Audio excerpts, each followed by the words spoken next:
Always true. We ask the questions. What is needed in the world? Is that going to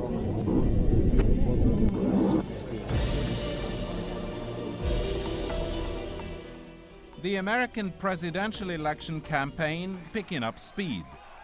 A crowded field on the Republican side, but really only one serious option for the Democrats, Hillary Clinton.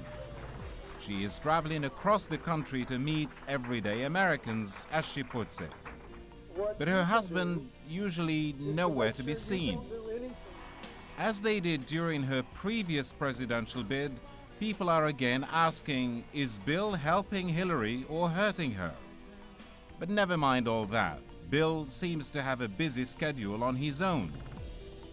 The former president instead is devoting time and energy to his foundation and the Clinton Global Initiative, an effort to focus the attention of international leaders on problems facing the developing world.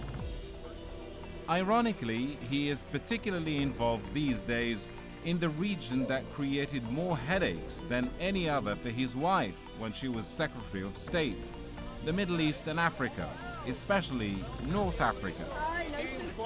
Recently, he traveled to the Kingdom of Morocco, a country that seems to have weathered the storm of the so-called Arab Spring.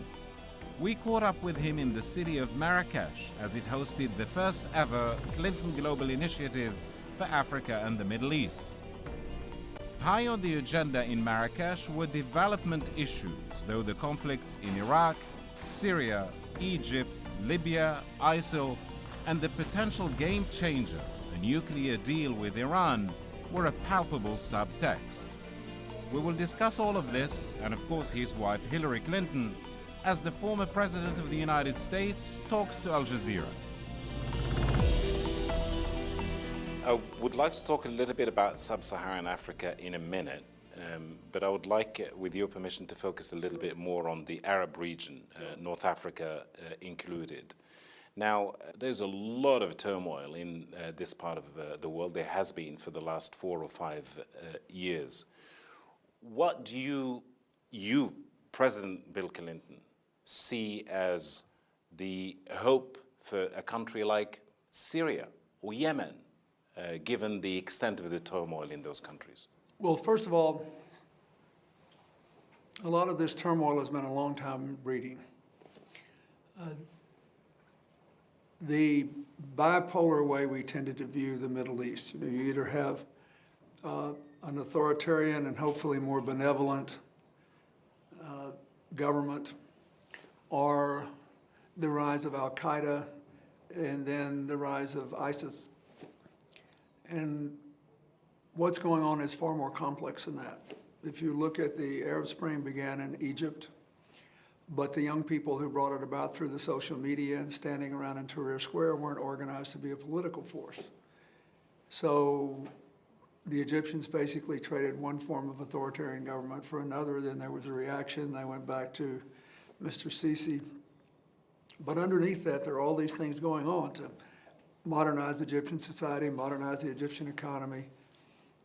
It's not all a good news story, but it's not all a bad news story. And that's the sort of struggle that you see taking place in Syria. President Assad and his father had an authoritarian government that was nevertheless more secular and more inclusive of minority groups and had more opportunities for women, but in a non-democratic setting. So when the revolt started, and then it was not a violent revolt at the beginning, but when President Assad answered it with violence, then predictably you had more radical groups trying to topple the Assad government and more moderate ones. And so the jury's out. Meanwhile, you've got all these massive numbers of Syrian refugees in Jordan and Lebanon and Turkey. And that's all being sorted out. So on the other hand, there are a lot of great things going on there. I mean, if you look at this, the UAE last year displaced Norway as the country giving the highest percentage of its GDP in foreign assistance to help others develop. And there, as you know, plenty of other examples I could cite. So I think the region is in turmoil, but it's not all negative. And so there is a struggle between the positive forces bringing us together and the negative forces driving us apart. So I hope by coming here, we can at least highlight the positive ones and figure out ways to accelerate them, because you can't spend all your time trying to stop bad things from happening. That is the province of government, however.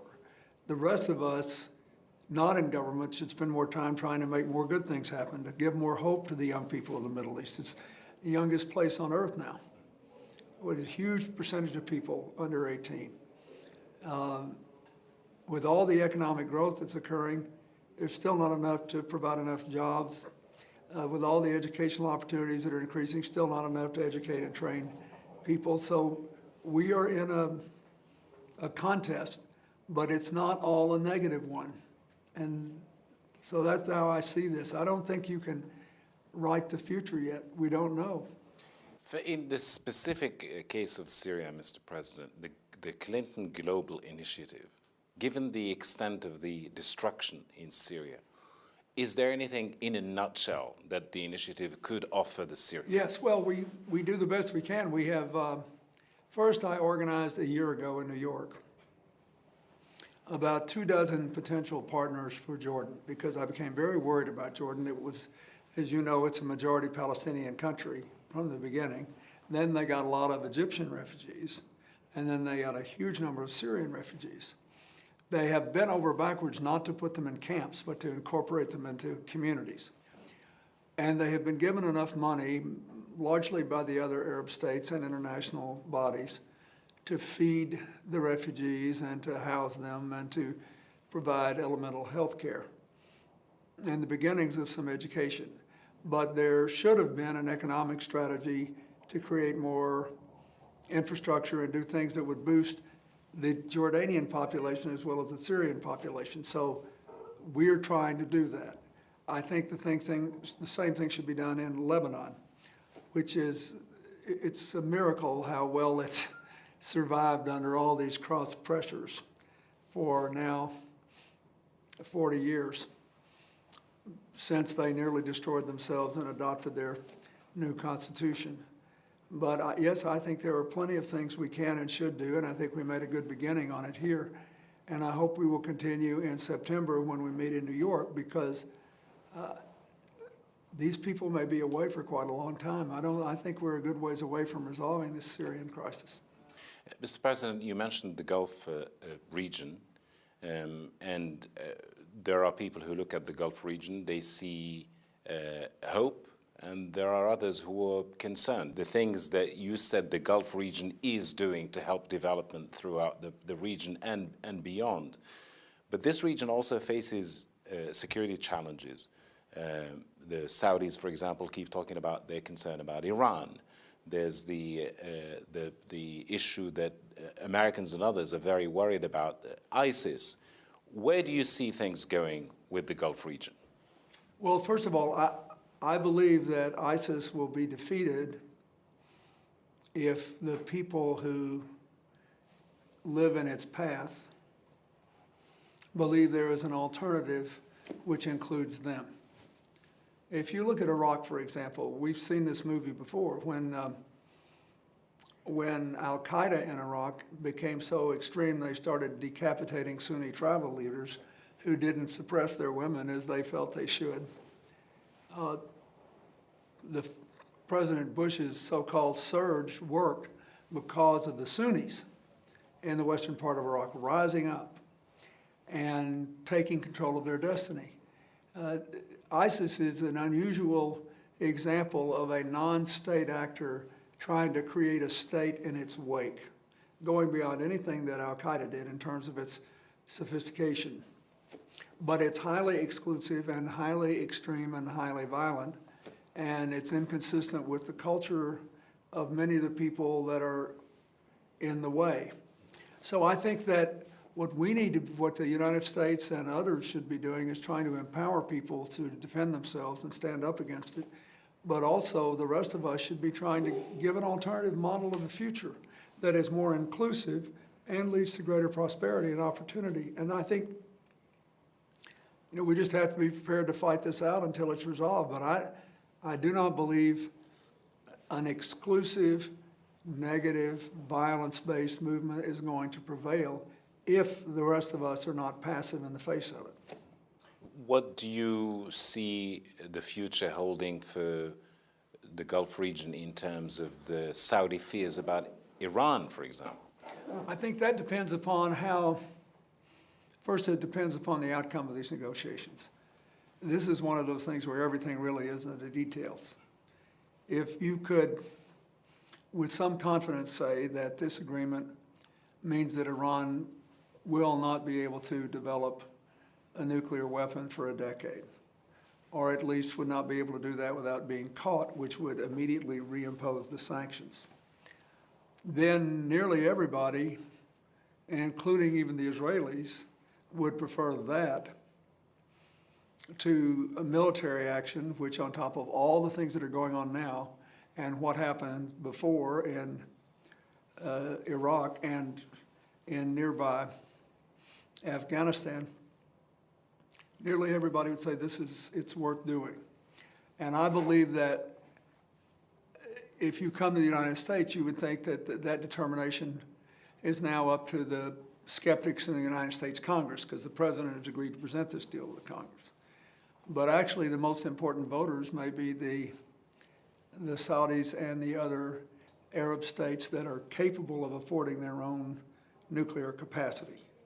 Because if we agree to protect them, and they agree that this deal is better than any kind of military action, and they understand that if we get an agreement and then the U.S. walks away alone, the sanctions will collapse anyway, then there's a chance we can go forward together without what the Saudis and other Sunni states are worried about, which is a fundamental alteration in the balance of power and the so-called Shia crescent, you know. I think that's important. I think if the Bahrainis, which have had astonishing success in raising the involvement of women in their political process and in promoting more broadly shared economic growth, if they can make some headway on the problems within their own country, I think that will blunt that movement, and I think we'll be in pretty good shape. But we have to wait and see what the details are. We have to wait and see what the assurances are. This is one thing where all the rest of us who are not nuclear scientists have got to really have people we trust to tell us, here's how it's going to work, here's what will happen if it doesn't work. Aside from the Middle East, Bill Clinton is using his influence and name recognition to raise funds for programs in Africa.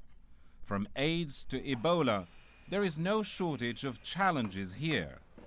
But apart from all that, Clinton sees a dramatic geopolitical change on the horizon. He is convinced the 21st century will be shaped by what is about to happen here on the African continent. And the American public, he says, needs to see that. You have been traveling of late in Africa. A lot of people, not just in Africa, but in other parts of the world, including in your country, the United States, are wondering what is the future of that continent and why should we bother paying so much attention as Americans to the continent of Africa? What do you say to that? First, it's a great opportunity. In the last decade, 6 of the 7 fastest growing economies in the world have been in Africa. Some people think in this decade, from now through 2025, 7 of the 10 fastest growing will be there. Second, the world has about 7.5 billion people. Some people think we'll be at 9 billion by 2050. 60% of the arable farmland in the world not presently under cultivation is in Africa. 80% of the land in cultivation is being cultivated by smallholder farmers. Are we going to increase their productivity or throw them off the land and contribute to political and social instability? These are huge, huge issues. But I see Africa as a place of promise. And I realize it's sort of like the Middle East. When something bad happens, you know about it. You know, for example, what al-Shabaab did in blowing up that school. But it's also true that in Kenya, there are enormous strides being made to bring marginalized poor kids into the mainstream from both the Muslim and Christian communities, and to do it together. Everybody knows about the first story, not so much the second. If you look at Tanzania, where I was, we have all these farmers now we're trying to help, and I was with one, a woman with 7 children who has more than tripled her income in 1 year, can send her children to school, and she and the people in our farming program, they feel like they got a piece of the future now. This is a very big deal. In Liberia, they're 4 days or 3 days now away from being declared totally Ebola-free. And we have to help them build a health system so they don't have to deal with Ebola again. Same for Sierra Leone and Guinea. But these are places of possibility. Before the Ebola outbreak, one of my partners in the global initiative, at my request, went and looked at Liberia and wound up building 2 hotels there, one of which gave them the beginnings of a tourism economy on the ocean, and the other was a business hotel for people wanting to invest in Monrovia and the surrounding area. So I really think that we should see Africa first as a continent, not a country. Too many Americans, you know, I saw the tourism numbers went down in southern Africa when the Ebola epidemic broke out in northwestern Africa, and those countries were closer to Europe than they were to South Africa, or to Tanzania, or to Mozambique, or to Kenya. So we need to see this as a great opportunity. I've been working on this now, both in and out of office, for 20 years, and I just feel that there's hardly any place where the future is brighter, but South Africa, like the Middle East, has so many young people that we're going to have a struggle to create enough jobs and opportunity for them. How much time, Mr. President, do you spend worrying that, you know, there's this impression that Americans are only interested in Africa now because of the terror threats, because traditionally Africa has been a much more of a British, French concern? Well, I think the record belies that. That is, in 1998, when I went to Africa, it was the longest trip any American president had ever taken there. In 2000, I signed the Africa Growth and Opportunity Act, which is up for reauthorization this year, which created hundreds of thousands of jobs in Africa. At the end of my presidency, I pioneered the debt relief initiative for poor countries as a part of the Millennium Observance in 2000. And now, a very large number of African countries are functioning better because they secured debt relief and could put money into education and development and economics. So, and a massive amount of funds have been spent to try to allow Africa to cope with the AIDS crisis, to end deaths by malaria, to end deaths from dirty water, cholera, dysentery, diarrhea. We're making long-term progress there. And it's not just the United States. The Chinese now are beginning to invest in infrastructure in Africa. So I think anybody with their eyes wide open would say, this is a place that will shape the future of the 21st century, and you can't walk away from it. If just think about China with all their money, and they can't feed themselves because in their development efforts, they polluted a lot of their farmland. Africa's sitting here with 60% of the undeveloped farmland in the world, and a massive number of small farmers we now know are capable of tripling their output. It would be foolish not to be involved in Africa, not just for the U.S. and the former colonial interests there, but for every country on earth that wants a more unified, prosperous world. You have to look at Africa. Mr. President, I'm fast running out of time, unfortunately, but you mentioned China. How much time do you spend worrying about China, not just in Africa, but in other parts of the world, including the Middle East? I have a different view of this than a lot of people. I think we should work for a cooperative future with China, but we have to plan for what we would do if it turns out to be a more competitive, conflict-oriented situation. I don't mean military conflict, but the Chinese government is no different from any other government, except they represent more people. They've moved more people out of poverty into the global middle class than any other unit of governance in human history. They believe, rightly, that they deserve a good deal of credit for that, and they worry about how they're going to feed all those people in the future. They're worried about how they're going to meet their natural resource needs, from everything from energy to precious metals and rare earths. So they would like it if they could, in effect, run their sphere of influence and have bilateral agreements with all these little countries individually, where the sheer size disparity would be a disadvantage. We believe that all of us, including the United States, should get into rules-based networks where everybody, without regard to size, has a chance to be heard. So we have differences with China. But on balance, the rest of the world should feel good. China has a strong leader, Japan has a strong leader, India has a strong leader. These are three big countries that will shape the way the world works. And if they succeed in their internal modernization, I believe that will make them more willing to cooperate with each other and the rest of us to build a world we can all share. And the world is so interdependent. We've got to work for shared prosperity and shared governance. We can't win anymore by taking something away from somebody else. We've got to win by figuring out how everybody can come out ahead. Mr. President, before I thank you and say goodbye, I hope you can say something about Hillary Clinton before we finish this. There's a lot of interest in Hillary Clinton in this part of the world, especially when she was Secretary of State. There's a lot of interest in her now in your country, in the United States.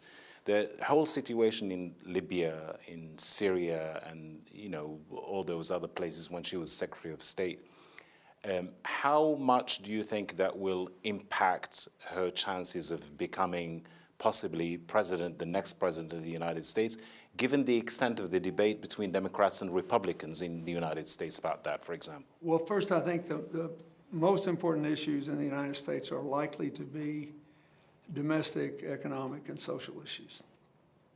That is, our economy grew in a balanced fashion in the 1990s when I served. It's the only time in 50 years when each quintile of the American economy gained comparably.